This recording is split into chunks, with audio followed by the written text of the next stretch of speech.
imefika wakati tuseme ukweli bila hata kufichana. Na waraka wenu unathibitisha wazi kwamba Kanisa Katoliki kupitia hawa maaskofu 41 ndio wamehusika kuratibu haya yaliyotokea tarehe 29, ambayo nyie mnayaita maandamano, kitu ambacho hapakuwepo maandamano Tanzania, na hakuna mtu aliyeratibu hayo maandamano mnayoyaita maandamano, isipokuwa mliratibu vurugu. Kama nilivyosema, Kanisa Katoliki kupitia teki au maaskofu 41 mnatakiwa kuliomba radhi taifa la Tanzania. Taifa litawasamehe, Dr. Samia atasamehe, hata sisi wa Tanzania tutawasamehe. Lakini msipoomba radhi, na sasa Mungu ameshawaweka wazi, itakuwa mbaya sana, kwa sababu tumeshajua adui ni nyie teki. Kama nilivyosema,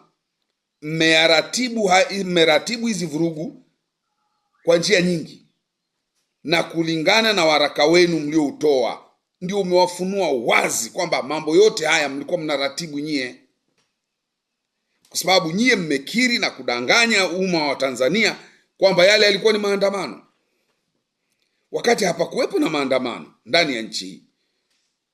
Kuchoma maduka, kufanya kwamba wanajifanya ni maandamano, ni vurugu, zile zote zimefanywa na baadhi ya vijana kutoka nje ya nchi ambao walikuwa wanafichwa na Kanisa Katoliki kwenye majengo yenu. Nataka Wakatoliki teki mnijibu ya maswali. Tarehe 29 Oktoba kweli yalikuwa ni maandamano? Nyie kama maaskofu na wasomi ndani ya nchi hii, yale ya tarehe 29 Oktoba yalikuwa ni maandamano? Na je, kuna ushahidi wowote wa watu walioandamana tarehe 29? Nje na zile picha za vurugu na nini, kuchoma vitu na nini, kuna ushahidi wowote kwamba kuna maandamano yaliyoandaliwa tarehe 29? Ni nani alikuwa ameomba kibali cha maandamano ya amani hata akanyimwa?